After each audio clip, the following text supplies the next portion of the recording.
aí, galerinha, tudo beleza? Hoje eu estou passando aqui para a gente falar de mais um elemento interessante dentro da questão do infarto agudo do miocárdio, né? O conhecido como IAM. Bom, eu comentei com vocês num outro vídeo sobre a questão da dor do infarto, como é que ela é produzida, né? Por conta de ativação de terminações nervosas, em decorrência da baixa oxigenação. E hoje eu vou mostrar aqui para vocês como que a lesão no tecido cardíaco é produzida na situação do infarto agudo do miocárdio. Quer dizer, o mecanismo que está por trás disso, tá? Então, é o que a gente chama da fisiopatologia, né? Ou patogênese, a origem da doença. Como que acontece o dano celular, tá?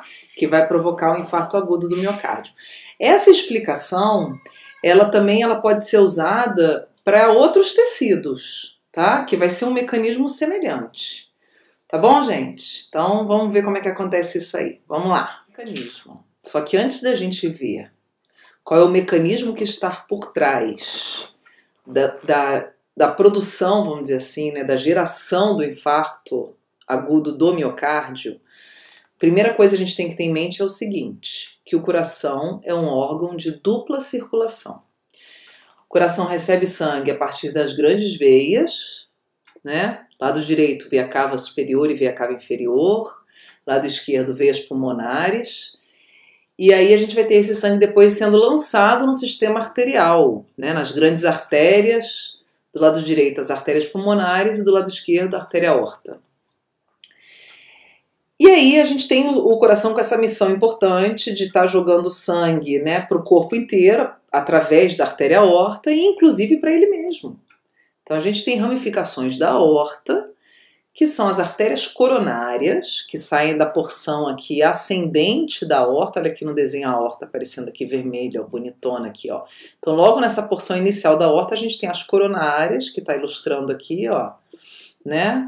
Coronária direita e coronária esquerda, que vão se ramificar em outras coronárias, e que a missão dessas artérias é conduzir oxigênio para o tecido, para a parede cardíaca, para o paredão, principalmente para onde, gente? Para o músculo cardíaco, né? Para ele poder produzir o movimento que vai gerar o bombeamento do sangue.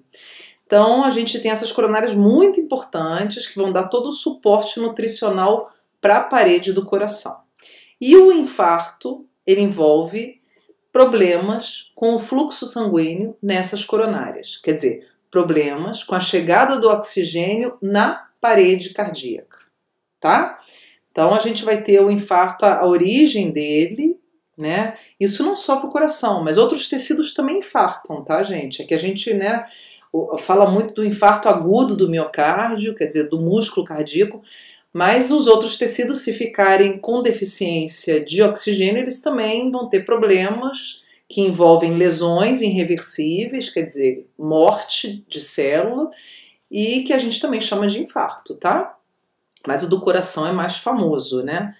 Então essa história toda vai começar com a obstrução arterial. Quer dizer, a gente vai ter obstrução do lúmen arterial, da luz da artéria, o que vai prejudicar muito a passagem do sangue, né? Redução do fluxo sanguíneo. Essa obstrução arterial, gente, ela pode ter diversas causas, né? Qualquer elemento que esteja parado ali no meio do caminho vai prejudicar a passagem do sangue. Então eu coloquei aqui 3 causas principais, assim, né? Mais recorrentes. Então a primeira que está aqui é a trombose, que é quando o sangue ele coagula dentro do vaso sanguíneo, né, uma coagulação intravascular, e aí a gente tem a formação de estruturas sólidas que a gente chama de trombos, e que às vezes eles são produzidos num ponto da circulação e o próprio fluxo sanguíneo arranca ele daquele ponto e ele é conduzido para um outro lugar. E aí quando ele chega num vaso menor, e a gente sabe que as artérias elas vão ramificando e vão diminuindo o calibre, aí esse material ele para por ali. Né? Quando acontece isso com o trombo, dele sair do seu ponto de origem e parar num outro lugar, a gente diz que ocorreu a embolização do trombo. O trombo embolizou, que é chamado de tromboembolia. O segundo ponto é justamente a embolia, porque nem só trombos são êmbolos, A gente tem outros materiais que podem virar êmbolos. O que é êmbolo, gente? É um material que está dentro da circulação sanguínea e que não se dissolve.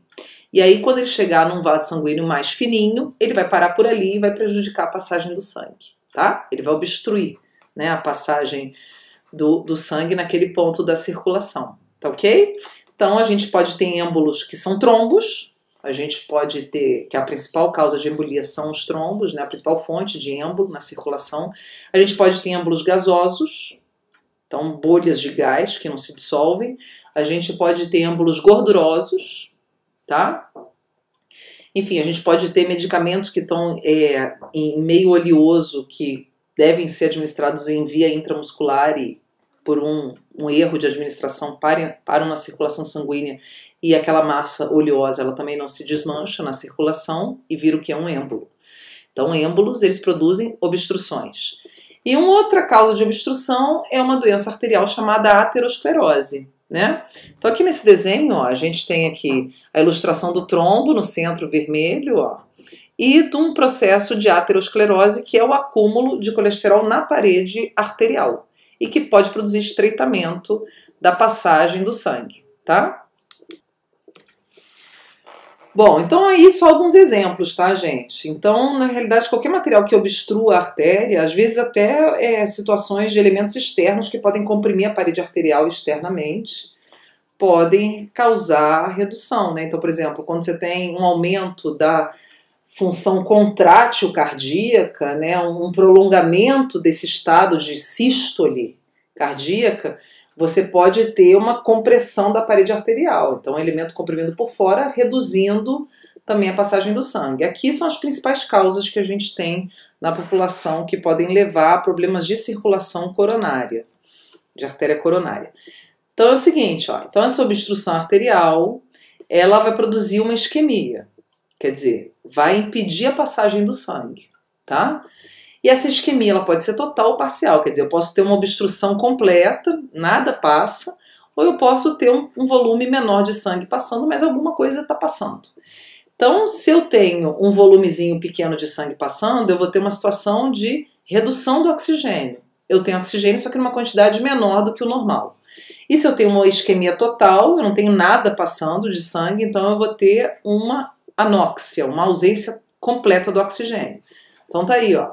Então a redução do oxigênio a gente chama de hipóxia, a ausência a gente chama de anóxia. Bom, quando eu tenho um comprometimento da oxigenação de um tecido, eu vou mexer principalmente aonde, gente? Isso vai impactar no quê? Vai impactar no metabolismo, né? Então a gente sabe que o metabolismo, né, esse nome que às vezes as pessoas acham, ai meu Deus, que saco, é bioquímica, caramba. Gente, metabolismo é a base da vida, de qualquer ser vivo, tá? É a base da vida. E para o metabolismo funcionar, a gente precisa de oxigênio, né? Dos seres, claro, como nós aeróbios, né? E aí o que acontece? Por que eu vou precisar do oxigênio? Para produzir ATP. Se eu tenho pouco oxigênio, se eu não tenho oxigênio presente, eu vou ter a célula tendo que se virar, né? Arrumar um plano B para poder se manter viva. Então ela tem um plano B que é chamado metabolismo anaeróbio, quer dizer, sem oxigênio, que envolve a primeira reação metabólica, que é chamada de glicólise, que é uma reação que não depende de oxigênio para acontecer, tá? Então ela mantém a vida ali como dá, né? Enfim, se virando com o que tem para poder manter. Só que a manutenção da vida com metabolismo anaeróbio, ela tem um preço, tem consequências, que são aqui, ó. São quais essas consequências? A gente vai ter a produção do ácido lático. Então é o seguinte, essa primeira via de reação que a gente chama de glicólise ou via glicolítica, então a gente, glicólise porque é glicose, né? Então envolve a transformação da glicose, transformação através da ação de enzimas, que no final das contas vai formar um produto que deve ser direcionado para a segunda etapa do metabolismo, que é a chamada ciclo de Krebs. Só que a segunda etapa do metabolismo depende de oxigênio, mas não tem oxigênio. Então o que a gente vai fazer, cara? No final aí, não tem oxigênio, vamos fazer o que com isso? Ah, vamos fermentar. E aí a gente tem a produção do ácido lático, que é através de uma reação que a gente chama de fermentação lática, tá? Então esse é um ponto. Então a gente, quando tem pouco oxigênio, a gente produz mais ácido lático. Por exemplo, quando a gente faz um exercício físico e a gente não está com um condicionamento cardiorrespiratório bacana, o que acontece? A gente tende a sentir muitas dores musculares. Muitas vezes são dor por conta de esforços e microlesões no tecido muscular esquelético, mas muitas vezes também, quando você faz um exercício durante muito tempo, você vai ter o acúmulo de ácido lático naquele tecido, porque você não tem um condicionamento cardiorrespiratório para atender a demanda que está maior naquele momento. E aí esse ácido lático em excesso produz dores, né? Você tem um músculo fadigado. Então, no coração e em qualquer outro tecido, quando você tem redução do oxigênio, a célula tem que se virar para poder se manter funcional, e a forma que ela tem para se virar é metabolismo anaeróbio. Só que o preço disso é a produção do ácido lático.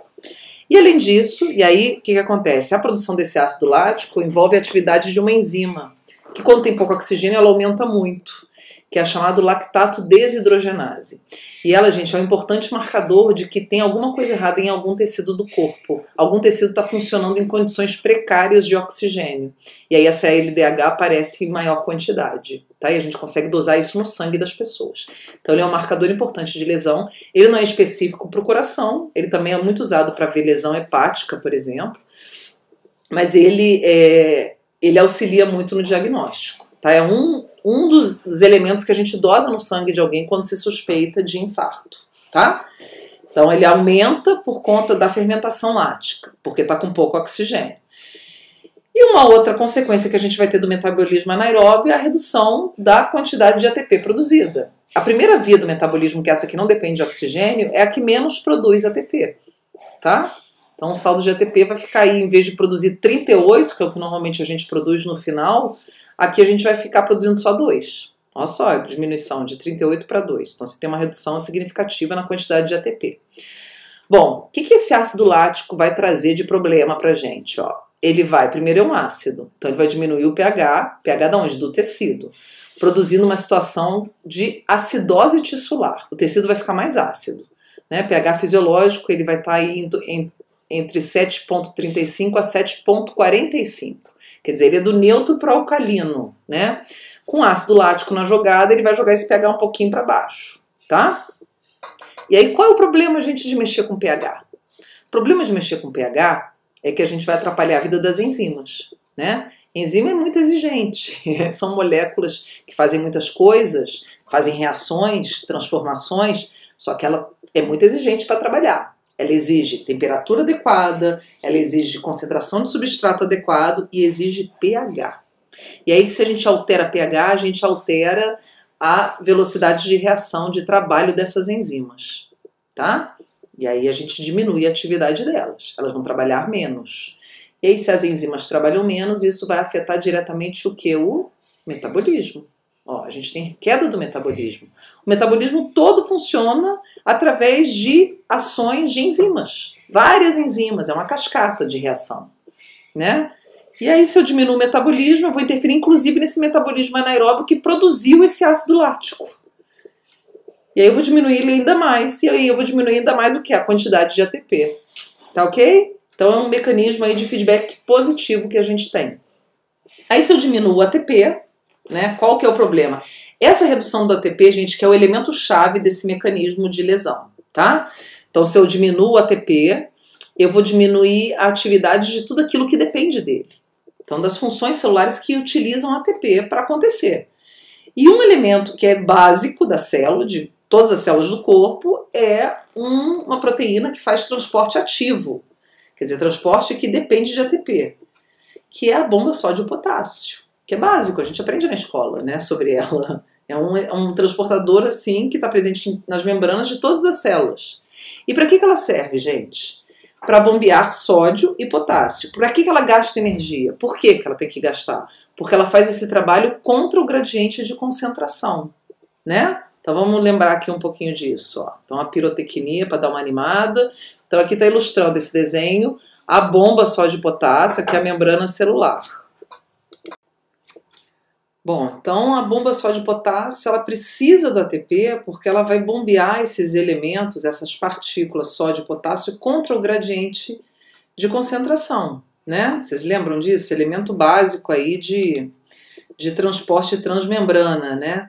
Então é o seguinte, ó, gente, nessa outra imagem a gente consegue ver aqui, ó, as bolinhas amarelas são o sódio e as bolinhas vermelhinhas que estão aqui dentro da célula, potássio, né? As partículas de potássio. Então, normalmente a gente tem uma quantidade maior de sódio do lado de fora da célula. O sódio é o principal íon extracelular em maior quantidade e o potássio é o principal íon intracelular. E isso precisa ser mantido dessa forma. A gente precisa manter o sódio fora e o potássio dentro. Quem vai manter isso? A bomba só de potássio. E por que isso precisa ser mantido assim? Porque esses elementos eles são utilizados para produzir alterações de polaridade na membrana celular, quer dizer, alterações de eletricidade nessa célula, né? Eles são elementos positivos, são cátions, e aí quando a gente tem o sódio entrando, e ele quer entrar na célula, por quê? Porque as partículas, elas naturalmente, elas se transportam do meio de maior concentração para o meio de menor concentração, né? Um processo que a gente chama de difusão, que não tem gasto energético, é um processo natural. Vai do maior para o menor. Onde tem mais, vai para onde tem menos. Então o sódio naturalmente ele quer entrar na célula, basta ter uma portinha aberta que ele vai entrar. E o potássio quer sair, porque ele está mais concentrado dentro do que fora. E aí a bomba só de potássio, ela que vai manter as concentrações do sódio maiores do lado de fora e as do potássio maiores do lado de dentro. Então como é que ela funciona? Olha só, aqui está ilustrando isso, ó. Então ela transporta 3 sódios, ó, o sódio é a bolinha amarelinha, ó, gastou ATP, quebrou a molécula de ATP, liberou energia, o sódio foi para fora. O potássio, que é o verdinho, vai para dentro. Então ela transporta o sódio do meio de menor concentração, que é o intracelular, para o de maior, ó, é contra o gradiente. Né? O normal, naturalmente, acontece onde tem mais, vai para onde tem menos. A bomba vai transportar da onde tem menos para onde tem mais. E para fazer isso ela precisa de energia. E é importante manter as concentrações do sódio maiores do lado de fora e as do potássio maiores do lado de dentro, porque isso vai ser fundamental para o funcionamento das células, principalmente daquelas células excitatórias, que são neurônios e células musculares, tá? Isso vai ser fundamental para o funcionamento desses tecidos, né, que tem essas células. Bom, então o que vai impactar se a gente tem redução da atividade da bomba? A bomba não vai ter energia para funcionar, não vai ter pilhazinha para estar funcionando. Qual é o impacto disso, gente? Olha lá. O sódio, então, ele vai entrar na célula. Ele quer invadir a célula, sempre. Só que a bomba, quando ele invade, a bomba vai lá e expulsa ele. Só que agora ele vai entrar e a bomba não vai tirar, porque a bomba não tem energia para funcionar. E o sódio, quando ele entra, ele leva uma amiguinha junto, que segue ele, que tem muita atração por ele, que é a molécula de água. Então, quando o sódio entra na célula, a água vai entrar atrás dele. A água apaixonada pelo sódio, ela segue o sódio. E aí a água vai entrar na célula e aí isso vai dar um problema. Ó, a gente vai ter o que a gente chama de uma situação de desequilíbrio hidroeletrolítico, água eletrolítico do sódio, do eletrólito, porque a gente vai ter o sódio que está mais concentrado fora, ele começa a se concentrar mais dentro. Então, um desequilíbrio. E a água está indo junto também, quer dizer, a gente está tendo uma mobilização maior de água para dentro das células, né? E aí, gente, isso muitas vezes, dependendo da quantidade de células nessa situação, né, o tamanho da área que está comprometida, isso se reflete no sangue. Então, uma outra forma da gente identificar lesões celulares através de exame de sangue, então citei o LDH para vocês, estou citando uma segunda forma, ó, é dosar eletrólitos no sangue, tá? A dosagem de sódio e de potássio. Então, como o sódio é o elemento, o íon, em maior quantidade no meio extracelular, ele vai ser o íon em maior quantidade no próprio sangue. Então, normalmente as concentrações de sódio estão maiores e as de potássio bem baixinhas. Por que a de potássio está baixa? Porque o potássio está dentro da célula. Com a bomba comprometida, o que vai acontecer? Eu vou ter o sódio entrando na célula por difusão e o potássio fugindo da célula, saindo, porque ele quer ir para fora, porque lá fora tem menos potássio. Então ele vai naturalmente sair do ponto onde ele tem maior concentração para o de menor. E isso muitas vezes impacta no sangue. Você consegue ver a redução dos níveis de sódio, que a gente chama de hiponatremia, e o aumento dos níveis de potássio, que a gente chama de hipercalemia. Tá? Isso são indicadores de lesões celulares. Não só, tá, gente? Problemas renais também podem levar a alterações nas concentrações desses elementos, mas ele vai auxiliar. A gente nunca tem um elemento só que pode dizer, ó, é isso, que dá a condição da gente afirmar uma situação. É a soma de vários indícios, né? Que nem uma investigação, tá? Que dá segurança para a gente confirmar um diagnóstico. Então, a LDH é ele é específico? Não, porque a gente tem tecidos, por exemplo, o fígado, que quando está doente, você tem um aumento do LDH também, porque ele não está só no coração. Só de potássio é específico? Não, muito pelo contrário, tá? Mas ele ajuda, é mais um indício. Então, vamos lá. Então, o sódio entra na célula, a água entra junto, o sódio vai entrar através dos canais de sódio, ó, que está ilustrado aqui nessa figurinha, o potássio vai sair através dos canais de potássio. Aí a água vai entrar junto, o que vai acontecer com a célula? Vai ficar inchada. A gente chama isso de turgidez celular ou edema celular, esse acúmulo de líquido dentro da célula.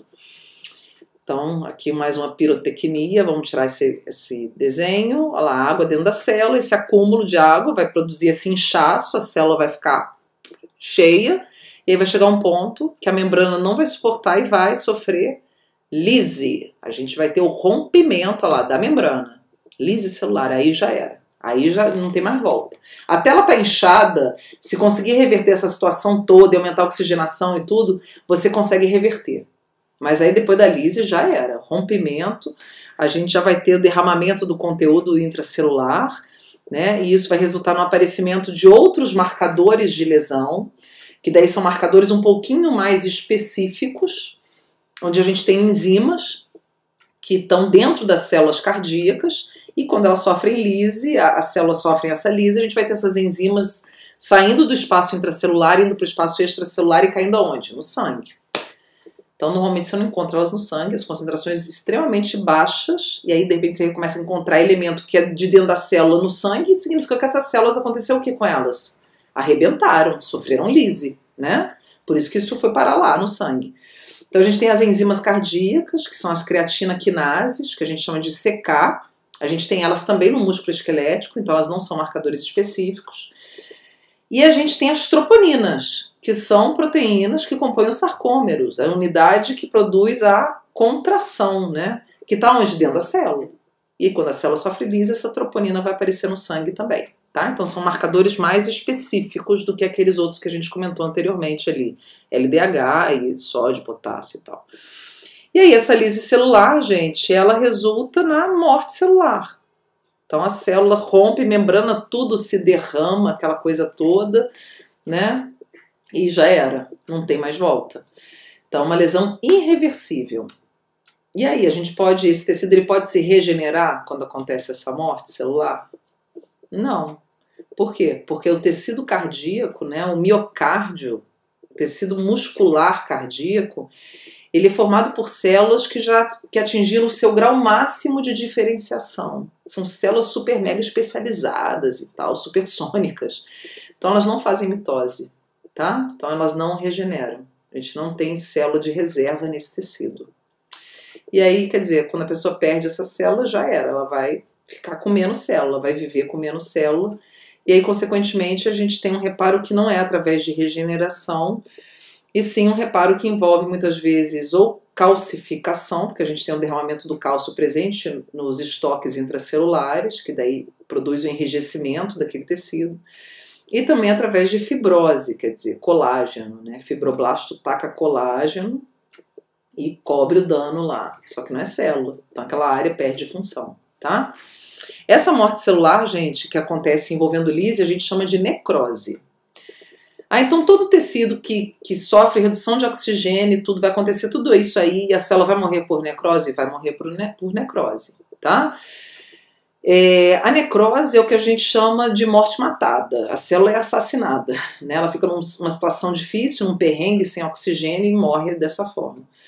A gente tem outro tipo de morte, que é aquela morte celular programada, que é a apoptose, que já é um processo mais, muitas vezes, fisiológico, né? Que o nosso corpo utiliza até para fazer controle de população de células, controle de crescimento tecidual, que é uma morte que a célula se fragmenta em vários pedacinhos, é uma morte mais limpinha, vamos dizer assim. A necrose não, é um derramamento danado de conteúdo intracelular, que as próprias enzimas de dentro da célula podem fazer estrago nas outras células vizinhas, enfim, é um massacrezinho que acontece ali. E aí isso produz reação inflamatória, então a gente tem um halo inflamatório ao redor.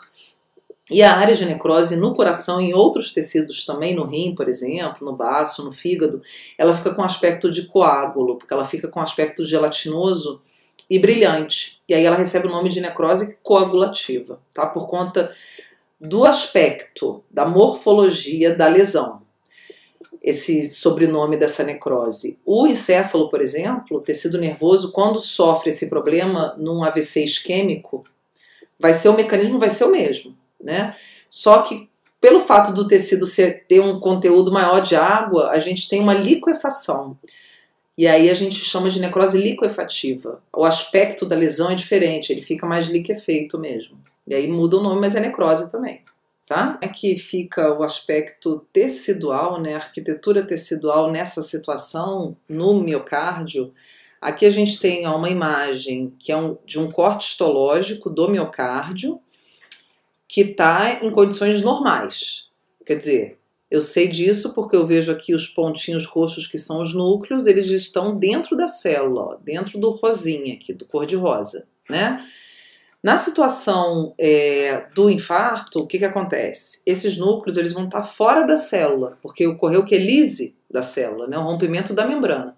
E aí a gente tem um derramamento do conteúdo, inclusive dos núcleos. Ó. A gente vê eles nesses espaços brancos, aqui onde tinha célula, não tem mais, né? Porque houve morte celular, tá?